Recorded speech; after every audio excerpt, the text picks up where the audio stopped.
Algunas escenas de este programa han sido representadas, incluyendo la descripción de investigaciones realizadas en la escena del crimen.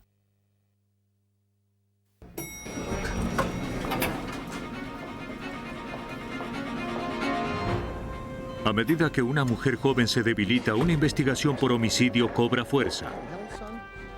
Para resolverlo, los detectives deben desenterrar un oscuro secreto familiar.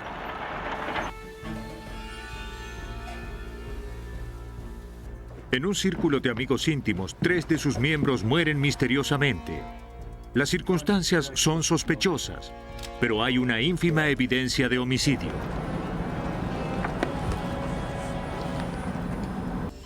Cuando una mujer es envenenada, sus deudos se acusan unos a otros. Para hallar al homicida, los investigadores deben buscar la fuente del rencor. Aun cuando sus síntomas son dramáticos, el veneno es una amenaza sutil. El envenenador es un monstruo de 2 caras cuyos seres queridos se transforman en víctimas de confianza perdida.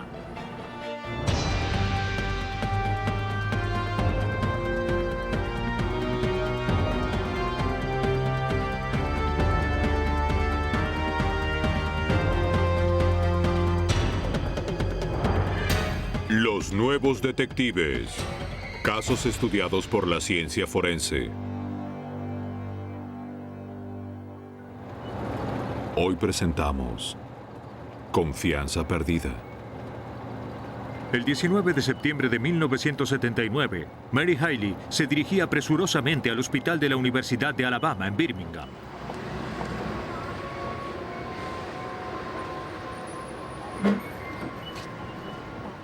Su hija de 19 años, Carol, estaba muy enferma.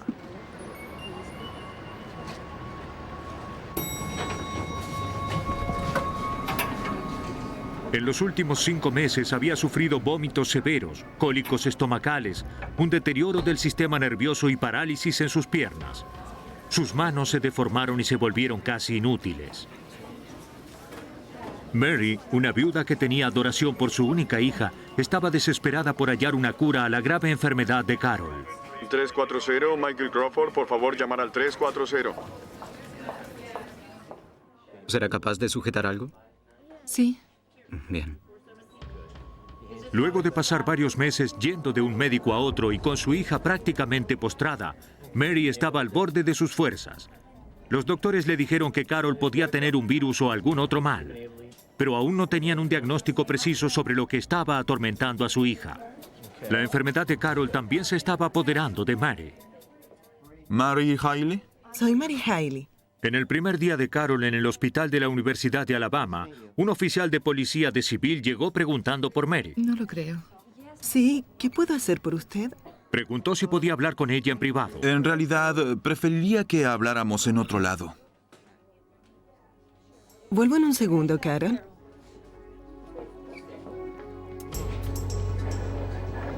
Las cuentas médicas de Carol, cada vez más elevadas, estaban haciendo tambalear las finanzas de Mary.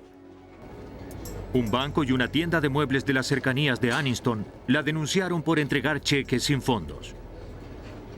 El oficial tenía una orden de arresto para Mary. La llevaba a prisión. No queriendo alarmar a su hija, Mary inventó una historia sobre el motivo de su partida. Estarás bien. Regresaré en cuanto pueda. Carol no sabía sobre el arresto de su madre. Al día siguiente, cuando Carol no vio a su madre, llamó a su tía Freda, quien vino a verla y le contó sobre Mary. Freda también tenía noticias para los doctores, expresando su preocupación por cómo Mary cuidaba a Carol. Dijo que su madre la trasladaba de un hospital a otro antes de que la joven pudiera tener un diagnóstico preciso. También declaró haber sido testigo de las inyecciones que Mary le daba a Carol. Temía que los intentos desesperados de Mary porque su hija se curara la enfermaran aún más. Esa posibilidad hizo que el médico de Carol volviera a evaluar su diagnóstico. Tal vez su enfermedad era causada por una toxina en lugar de un virus. Su padre murió. Se dio cuenta de que sus síntomas eran similares a los de envenenamiento con metal pesado, más comúnmente arsénico. Sí. A menudo llamado el gran imitador, el arsénico habitualmente escapa a los diagnósticos preliminares, disfrazándose de intoxicación por alimentos o gripe. La confusión puede ser fatal, según el toxicólogo forense Chip Walsh, actualmente director de la Escuela de Medicina de la Universidad de Miami. En muchos casos, el envenenamiento agudo o crónico con arsénico no es advertido en su primera fase y la persona tanto puede mejorar como morir por dicho envenenamiento. Hola, señorita Hailey. Tomaré una muestra de su uña. Pero una vez que es sospechado, el envenenamiento a largo plazo con arsénico es fácil de diagnosticar.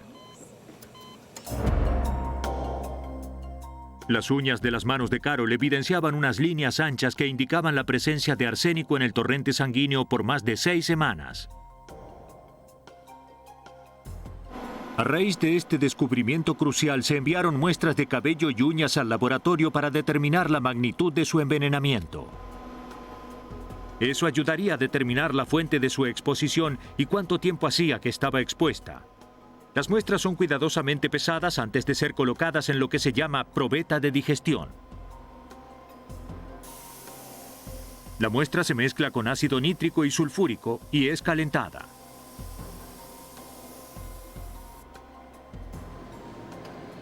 La muestra digerida está lista para ser analizada. Pronto las lecturas mostraron un alto nivel de envenenamiento en las muestras de Carol. Pero llevaría semanas hallar resultados más detallados. Dado que el arsénico se encuentra en la naturaleza y es un componente común de los pesticidas, su exposición pudo haber sido accidental. ¿Kilogramo? Pero no todos lo creyeron. Sí, así es. Charlie, ¿cómo estás? Mientras las muestras eran analizadas, la policía recibió una carta del hermano de Carol. Esta carta es la que fue enviada por el hermano. ¿El hijo de Hailey? Creía que Mary Hailey pudo haber matado a su esposo 4 años atrás y ahora estaba envenenando a su hija.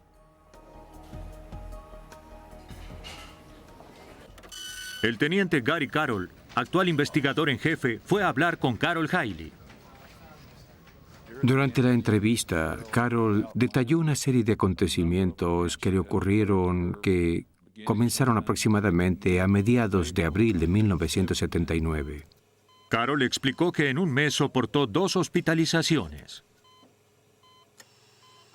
Tuvo una breve recuperación hasta agosto, momento en el que su enfermedad empeoró. ¿Te lo dio tu doctor? Sí. Mencionó a los detectives que el cambio ocurrió antes de mudarse de la casa de su madre a su propio apartamento. Aquí te traje algo para beber.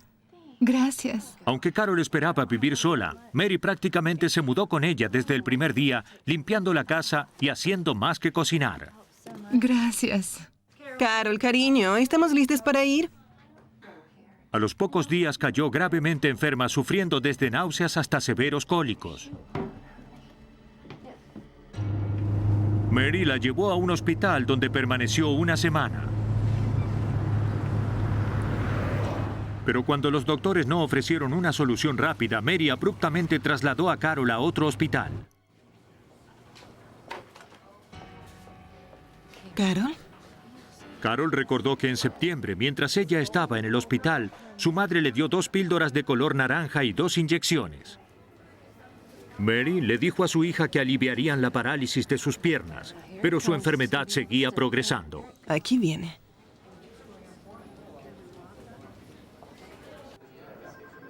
El comportamiento de Mary Hailey llevó al teniente Carroll a buscar sus antecedentes en la policía.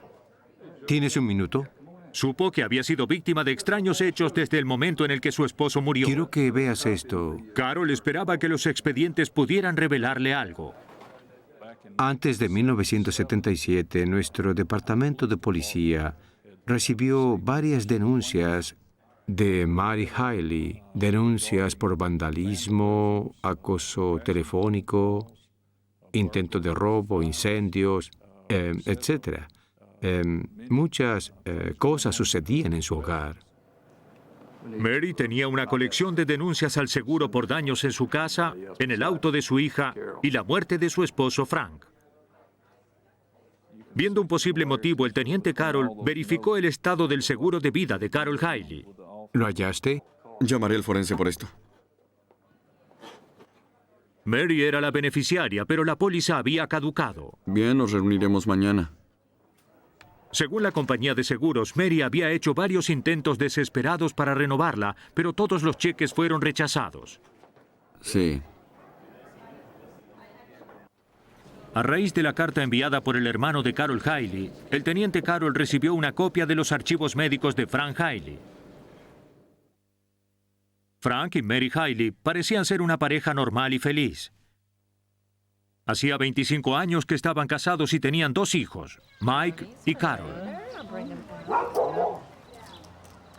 A medida que los hijos crecían, Mary mantenía una activa vida social.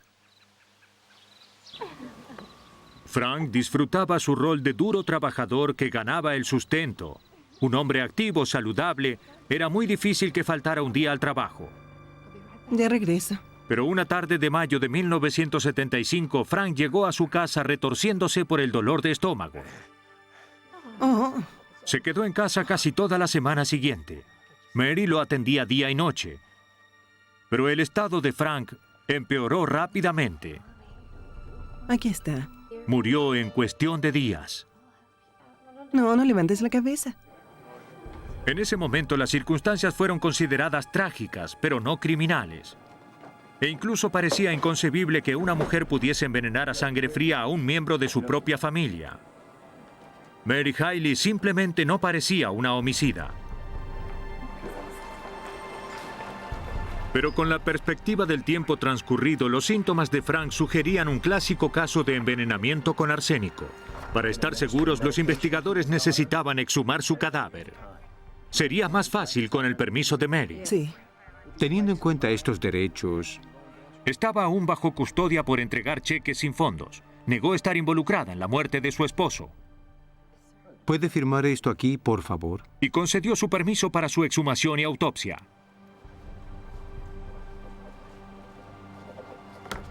¿En el hospital? Cuando le preguntó por Carol, negó haberla envenenado o incluso haberle dado medicamentos. Pero los investigadores persistieron. Posteriormente, cuando se la interrogó sobre si le había aplicado inyecciones a Carol, ella finalmente admitió haberle aplicado algunas inyecciones a su hija. Dijo que algunos de los medicamentos se los había dado una enfermera que trabajaba en uno de los hospitales. Kitty Sands, por favor. Pero la policía no fue capaz de localizar a una enfermera con el nombre o descripción que Mary había proporcionado. Una semana después, las autoridades exhumaron el cadáver de Frank Haley. Se dice que un hombre muerto ya no puede decir nada, pero solo Frank podía decirles si su devota esposa y la madre de sus hijos era una homicida.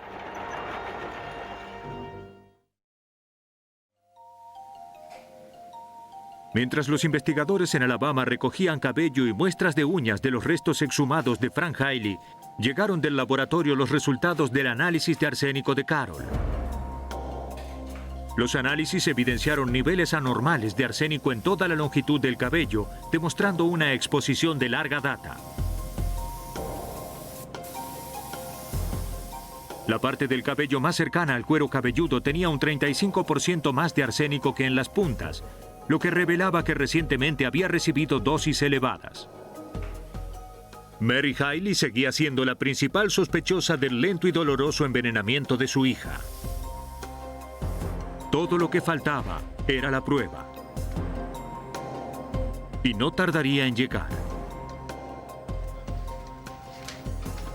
En la mañana del 8 de octubre, la policía recibió una nota de la tía de Carol, Freda, acompañada por un frasco de medicamentos que contenía un líquido claro. La nota decía que lo había hallado en el joyero de Mary. El detective Carol envió el frasco para su análisis. Media hora después, el laboratorio confirmó que el mismo contenía arsénico. Un frasco similar fue hallado en el bolso de Mary cuando fue arrestada por cheques sin fondos. Estaba vacío, pero los investigadores sospechaban que podía contener algún residuo. Lo rociaron con agua destilada y luego lo analizaron.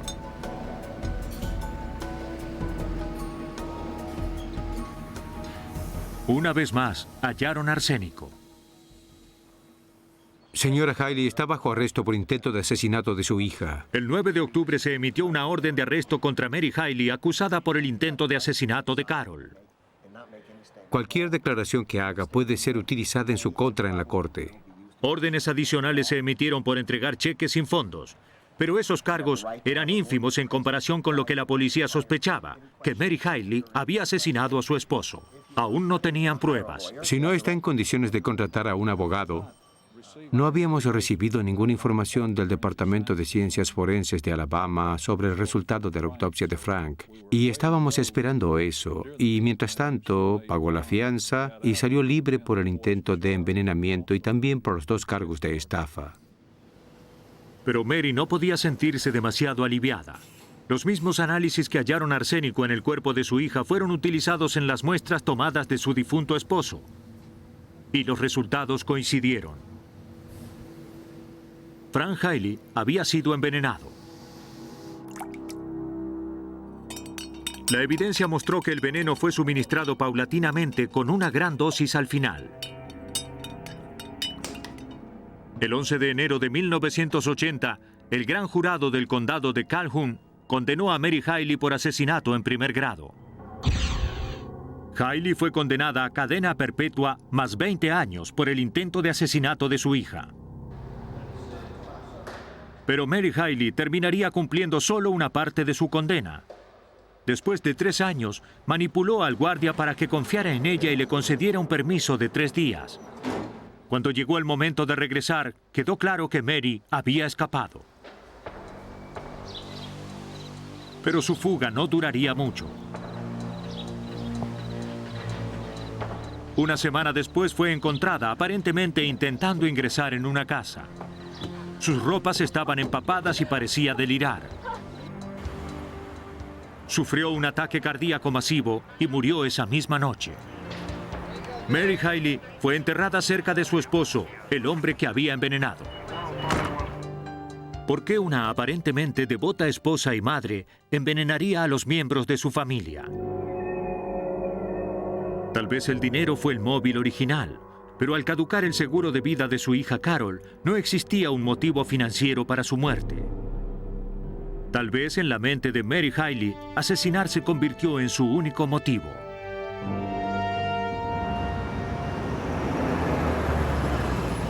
Pero no sería ella la única persona que actuaría así. En la tarde del 28 de junio de 1987, Carrie Middleton recibió un llamado para que fuera a ver a Lisa K. Chandler, de 30 años, a Odessa, Texas. Lisa sufría una seria depresión y sus amigos estaban preocupados.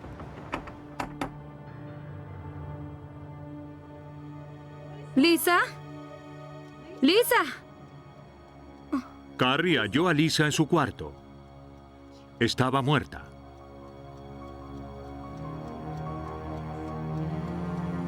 ¡Oh, Dios! Corrió al teléfono para llamar a la policía, no para denunciar un suicidio, sino un asesinato. La policía no halló evidencia de delito. No se había forzado la entrada, ni había signos de pelea. No parecía existir ninguna causa de muerte. Lleven esta nota. Don, dame un saco. Sobre la mesa de noche había un trozo de papel con algunos garabatos, pero no mencionaba ni suicidio ni nada que se pudiese relacionar con la muerte de Lisa. Voy a llevarme esto. Regresaré. Un paño sobre el piso sin gotas de sangre ni ninguna otra pista visible. Parecía que la víctima hubiese muerto pacíficamente y misteriosamente en su cama. Buenos días, Jean. ¿Cómo estás hoy? Según el detective Mickey Brown, actual jefe de policía, era razón suficiente para investigar más. Muy bien, gracias. Tenemos una víctima aquí. Aparentemente no hay ninguna causa de muerte y es una mujer joven. No hay ningún tipo de traumatismo. Por lo que de inmediato me pareció sospechoso lo que pudo haber causado su muerte. Tenía 2 amigos que murieron así. Carrie Middleton insistió a la policía que su amiga había sido asesinada. ¿Hallaste a Lisa? Sí. Pero sin ninguna evidencia, su mejor estrategia era esperar el informe de la autopsia. Me dijo que fuera a ver a Lisa. Lo sé, él... Mire... Muestras de tejido fueron enviadas a la Escuela de Medicina Osteopática de Texas, donde el toxicólogo forense Gary Wimbish las analizó. Las muestras de sangre revelaron una alta concentración de alcohol etílico que se encuentra en el vino o en la cerveza. Aunque pudo haber contribuido, el alcohol no pudo en sí mismo causar la muerte de Lisa. Dado que la muerte de la víctima era aún misteriosa, el detective Brown no podía descartar la posibilidad de una muerte violenta. Supo por Carrie Middleton que Lisa estaba en medio de un controvertido divorcio de su esposo Kyle. Carrie también le dijo que Lisa estaba teniendo un romance con David Dowler, un amigo común con un exótico estilo de vida. Ella seguía hablándonos. Nos contó acerca de Dowler y el relato parecía una novela de Tom Clancy. Él declaraba estar trabajando para el gobierno, trabajar para la CIA, ser un espía, cosas por el estilo. Y era muy sincera sobre lo que estaba diciendo, pero parecía estar fuera de su época. Dado que Dowler era la última persona que había sido vista con la víctima, se preparó un interrogatorio. Se mostró cooperativo, parecía amigable y gentil. Dowler dijo que Carrie se equivocaba sobre su trabajo para la CIA, pero compartía la idea de que Lisa Chandler hubiese sido asesinada. También mencionó tener idea de quién podía ser su homicida: Kyle Chandler, el marido de Lisa. Dijo que Kyle estaba furioso porque ella lo engañaba. Buenos días. Kyle Chandler era el siguiente en la lista de interrogatorios. Tenemos entendido que... Temiendo ser el principal sospechoso de la muerte de su esposa, Chandler trajo consigo a su abogada. Lo llamamos porque estamos investigando y... Kyle también pensaba que Lisa había sido asesinada, pero señaló a su acusador como David Dowler. Los nombres de los amigos más íntimos que tenían con Lisa... ¿Cómo está? Sí. Kyle Chandler retrató a Dowler como un hombre poco común con un lado siniestro. Era dueño de un negocio de fotografía, pero declaraba que era solo para cubrir su verdadero trabajo de agente de la CIA. Como informante del gobierno, Dowler declaraba saber de antemano qué amigos estaban en peligro. Parecía tener razón. Según Kyle Chandler, Dowler sabía más de lo que decía sobre la muerte de Lisa Chandler y dos de sus otros amigos. La investigación sobre la muerte de Lisa Chandler estaba tomando un giro inesperado. Cuando el detective Mike Brown comenzó a investigar, descubrió que Lisa Chandler era la tercera de su círculo de amigos en morir misteriosamente. Y en cada caso, David Dowler era mencionado como una de las últimas personas en ver a la víctima con vida.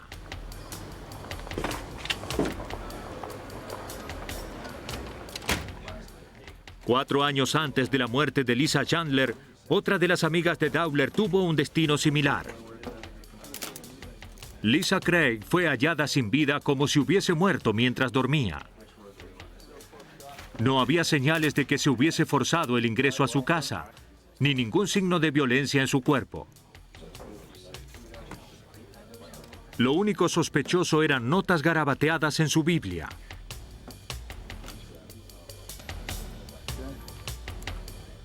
Craig creía que alguien quería matarla.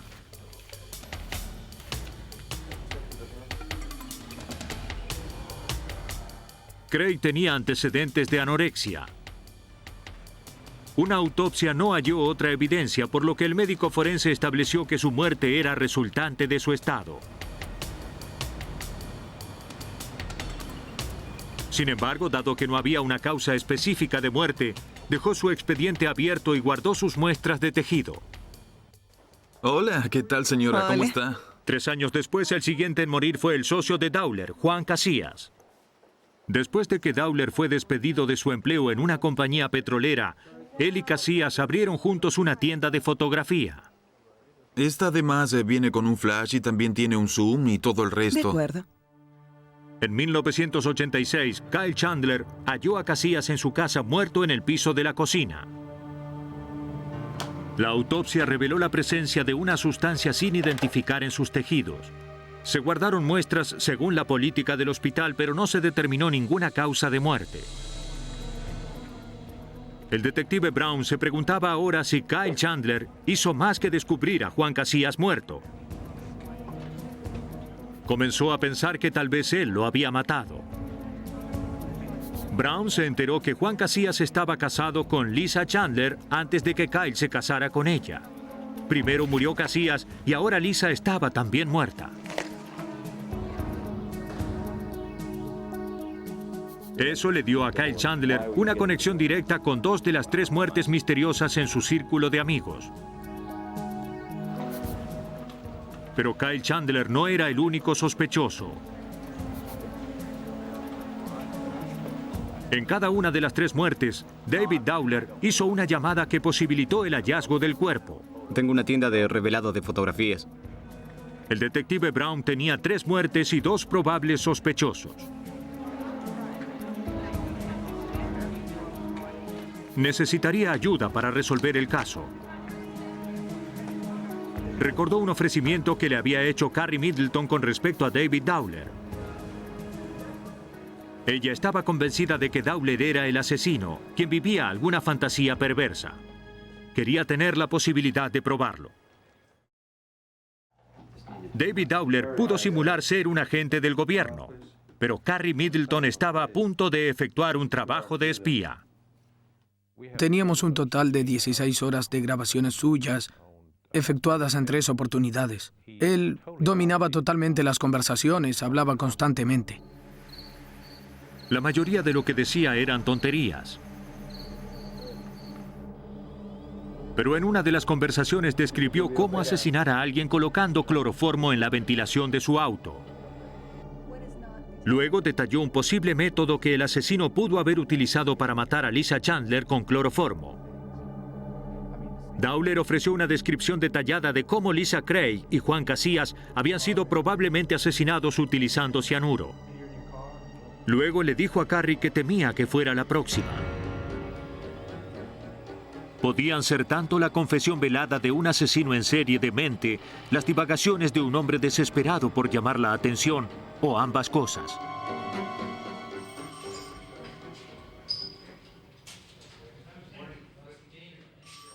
Sus propias palabras convirtieron a Dowler en el primer sospechoso.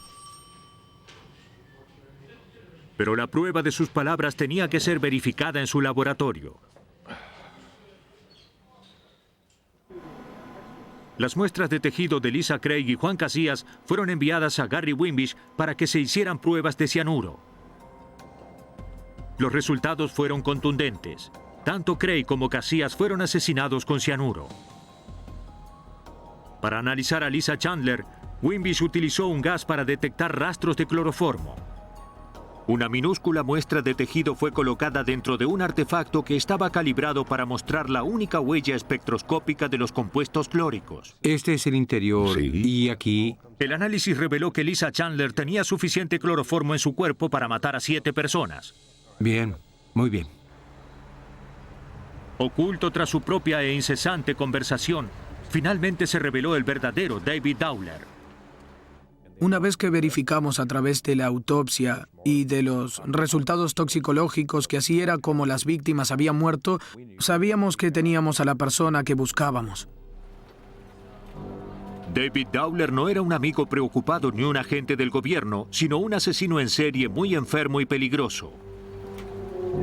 Gracias a los informes toxicológicos y a la información recogida durante la vigilancia, el detective Brown obtuvo una orden de registro para la residencia de Dowler. Pero prefirió esperar un poco. Quería estar seguro de ganar ese caso. Esperaba una confesión, no a la policía, sino a Carrie Middleton. Decidimos registrar una conversación más para obtener la mayor cantidad de evidencia posible. Habiendo arreglado otro encuentro, Brown estaba usando su testigo clave como carnada para su asesino. Carrie estaba poniendo su vida en peligro. Por entonces, Dowler debía sospechar que ella estaba hablando con la policía. Aún rodeada de policías hubiese sido su fin si Dowler actuaba rápidamente con un cuchillo o una pistola. Como precaución extra, el detective Brown instaló micrófonos en toda la casa y apostó policías adicionales por cualquier eventualidad. Aquella noche, cuando Dowler fue a la casa de Carrie, los dos hablaron amistosamente primero, concentrándose en conversaciones intrascendentes. Luego Dowler comenzó a hablar sobre lo mal que la policía estaba conduciendo la investigación sobre la muerte de Lisa Chandler. Mencionó que tenía una pistola en su auto y una vez más le dijo a Carrie que estaba en peligro. Luego, súbitamente, anunció que tenía que salir un momento, pero que regresaría pronto.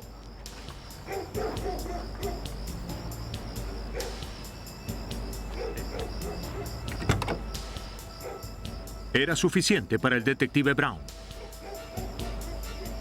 Se dirige al sur. No queriendo arriesgar más la vida de Carrie, les ordenó a sus oficiales que arrestaran a Dowler en su auto. ¡Las manos arriba!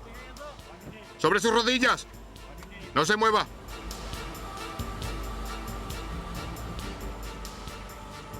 ¡Quieto! ¡No se mueva! Con la evidencia recogida en el lugar, el detective Brown pudo actuar justo a tiempo. Sí. Arrestamos a Dowler poco después de que dejó la residencia de la testigo y hallamos en su posesión una pistola, un silenciador, municiones. También hallamos algunos juegos de ganzúas y una máscara de esquí. Esos artículos sospechosos apenas sugerían el vasto y mortal arsenal que Dowler tenía a su disposición. En su casa, los detectives descubrieron explosivos, detonadores, equipamientos para oír conversaciones, silenciadores caseros y químicos utilizados para fabricar explosivos y veneno. La policía necesitó un camión para transportar todo.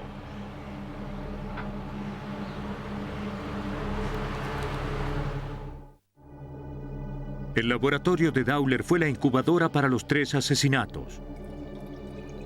Mezclando químicos en un preparado letal, fue capaz de tramar sus planes mortales.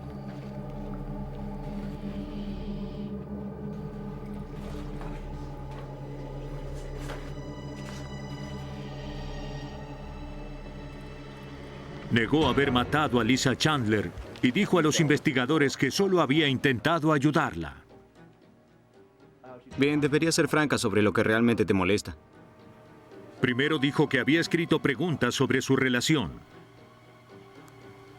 Luego dijo que le ayudaría a encontrar un estado hipnótico vertiendo cloroformo en un paño que cubriría su rostro. Según Dowler, ella estaría en condiciones de responder a sus propias preguntas con su subconsciente. Ponte cómoda. Muy bien. Dijo que ella se sintió cansada y entonces se fue. Sí.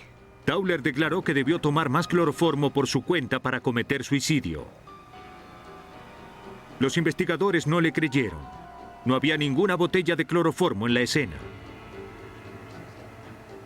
El informe de los forenses también probó que la historia de Dowler no podía ser cierta. No pudo haber sucedido porque cuando el doctor Wimbish hizo el examen toxicológico, el nivel en su cuerpo era 7 veces superior al normal y ella se habría dormido rápidamente mucho antes de administrarse tal cantidad de cloroformo. Dowler había administrado la dosis fatal. En su imaginación pudo haber vivido como agente secreto, pero en la vida real desempeñaba el papel de asesino. En enero de 1988, David Dowler fue sentenciado a cadena perpetua por la muerte de Lisa Chandler. Dado que recibió la pena máxima, no fue juzgado por los otros 2 homicidios de los que era sospechoso. David Dowler mataba por el placer de matar. En Little Rock, Arkansas, los investigadores hallaron que el veneno era solo una parte del elaborado plan de un homicida.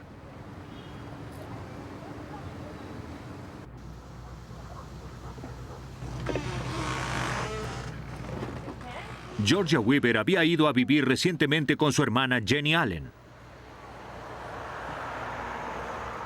Cuando Jenny le dijo a su hermana menor que su acogedora casa era demasiado para ella sola, Georgia estaba feliz de mudarse y ayudarla. El 19 de diciembre de 1992, Jenny fue atacada por un súbito e intenso malestar.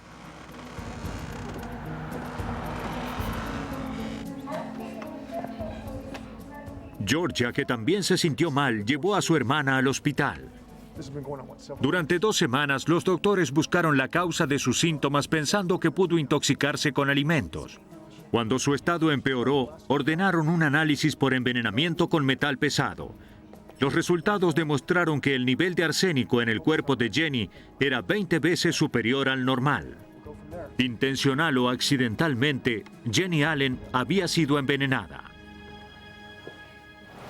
El hijo de Jenny, Jerry Allen, reaccionó ante las noticias yendo a la policía. Muy bien, amigo. Me dijeron que tiene información para mí. ¿Es por eso que vino? Estaba seguro de que el envenenamiento de su madre no era un accidente. Dijo que la relación no había sido siempre tan buena entre su madre y su tía, Georgia Weaver.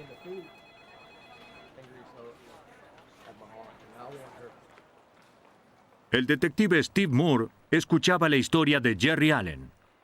Mencionó que ambas habían tenido una disputa hace algunos años por la herencia de su madre fallecida. Aparentemente, la señora Weaver había gastado algo de dinero sin que la señora Allen lo supiera. Las hermanas no se hablaron por 4 años. Jenny había decidido recientemente hacer las paces e invitó a Georgia a que volviese a formar parte de su vida. Jenny estaba sola. Su esposo, James Allen, estaba incapacitado con una apoplejía y sus hijos habían crecido. Bien, la próxima vez. Georgia comenzó pasando la noche en la casa de Jenny cocinando todas las comidas. Pero Jerry creía que Georgia estaba simulando para tomar una vez más una ventaja financiera sobre su madre. ¿Quieres algo más? No.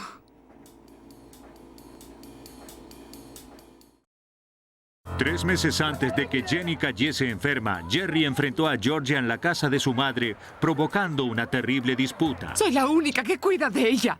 Georgia llamó a la policía para que se llevara a Jerry del lugar. El rencor era evidente en la familia, pero era poco para relacionarlo con el estado actual de Jenny. Cuando Jerry Allen vino primero a nosotros, nos preocupamos sobre si estábamos en medio de una disputa familiar o si realmente era algo que requería nuestra intervención. Presentarse en recepción, por favor. Pero 2 días después de que Jerry presentara su denuncia, Jenny Allen murió por envenenamiento con arsénico. Ahora era necesaria la intervención de la policía. Aunque aún era incierto que el envenenamiento de Jenny hubiera sido intencional, la muerte debía ser investigada. La policía comenzó interrogando a los amigos de Jenny y a los miembros de su familia. Claro, ¿quiere comer algo? No, gracias. Una de las primeras fue Georgia Weaver. Muy bien, ¿en qué puedo ayudarlo? Cordial y amigable, se puso furiosa al mencionar a su sobrino Jerry Allen. Siempre habló de más. Georgia le dijo a la policía que Jerry estaba resentido porque Jenny confiaba más en ella. Ella declaró que si alguien había envenenado a Jenny, era Jerry, que estaba intentando lograr el control del dinero de Jenny Allen. ¿Vive aquí? No. Los investigadores ahora tenían 2 sospechosos y aún no estaban seguros de que se hubiese cometido algún crimen. Antes de que pudieran determinarlo, tenían que saber cuánto tiempo Jenny Allen había estado expuesta al arsénico y cómo lo había ingerido. Para descubrir si Jenny Allen había sido envenenada intencionalmente, los investigadores examinaron su cabello. El arsénico deja un rastro en los cabellos que crecen. Las muestras son cortadas en segmentos, luego envueltas en papel para establecer la cadena de evidencias.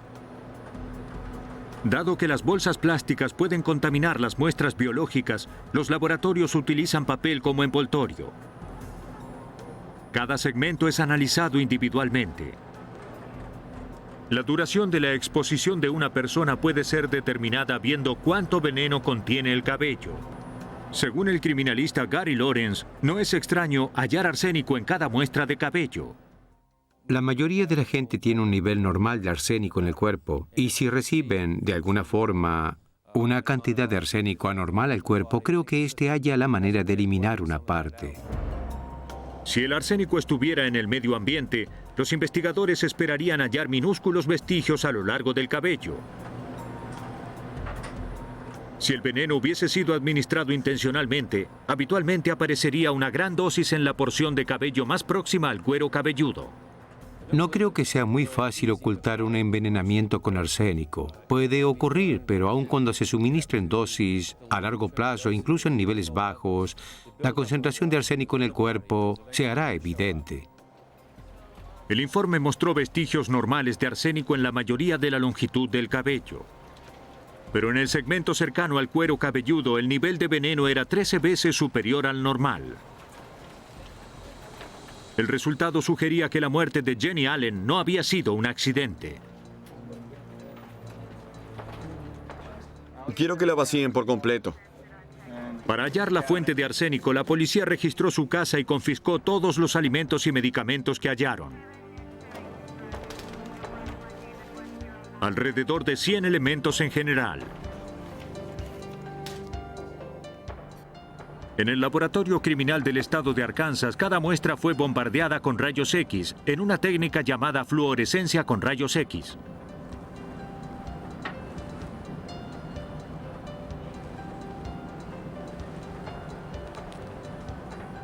Los electrones en las muestras comienzan a liberar niveles específicos de energía.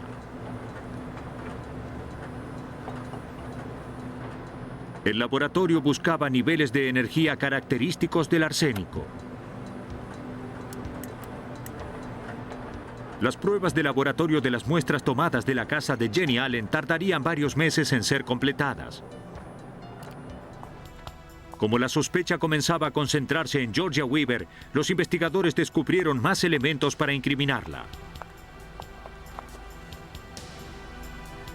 El 22 de diciembre, pocos días después de que Jenny Allen ingresara al hospital, Georgia fue al banco y utilizando un poder notarial cerró la cuenta de Jenny Allen. Extrajo $1,300 y el contenido de su caja de seguridad.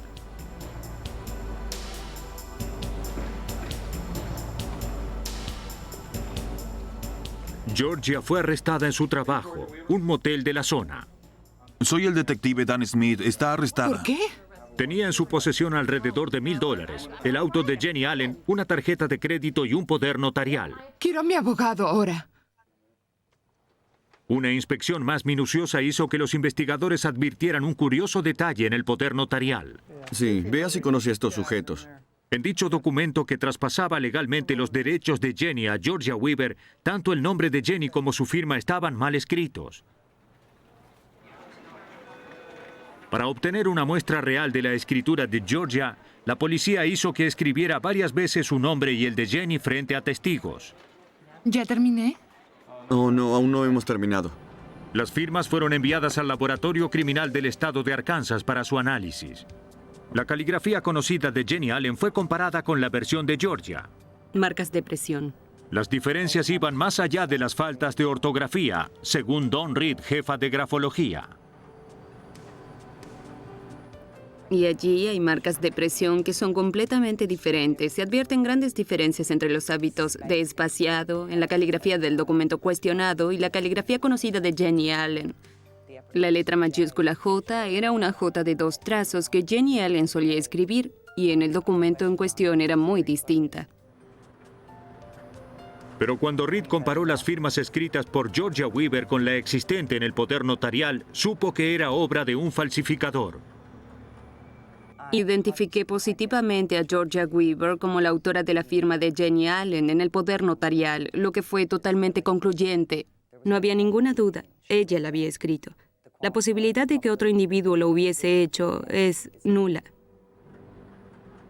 Georgia fue arrestada por robo y falsificación. Podía ser también una homicida si tan solo los investigadores pudieran probarlo. Georgia Weaver salió libre bajo fianza por los cargos de robo y falsificación, pero sus problemas no habían terminado. Pocas semanas después fue acusada de robar cheques de una empleada del motel donde trabajaba y falsificar su firma. Fue arrestada nuevamente. Aunque estaba probado que era ladrona y falsificadora, los investigadores no tenían nada para vincularla al homicidio de su hermana, Jenny Allen.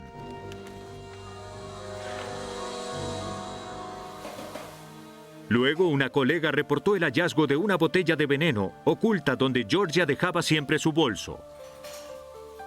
No era una marca que el motel usara.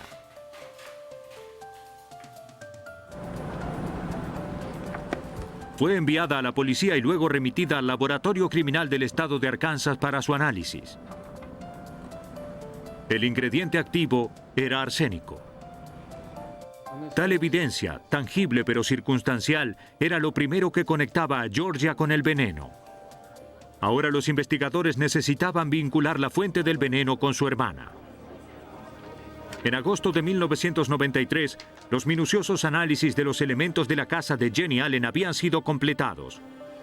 Se descubrió arsénico en 2 botellas de licor y en un frasco de medicinas. Se había establecido el vínculo. El detective Moore solo esperaba que fuera lo suficientemente fuerte. En virtud de la evidencia, los detectives dedujeron que después de haberse congraciado con su hermana, Georgia comenzó a poner en su comida y bebidas veneno de ratas que mantenía oculto en su lugar de trabajo, matándola finalmente con una dosis mayor. El 4 de mayo de 1994, Georgia Weaver fue sentenciada a cadena perpetua y cumple actualmente su condena en el Departamento Correccional de Arkansas. El acto de envenenar comienza con una simple premisa. El envenenador cree que puede ocultar su culpabilidad debajo de la máscara de la preocupación, pero el tiempo y una vez más los forenses probaron que esa premisa es falsa.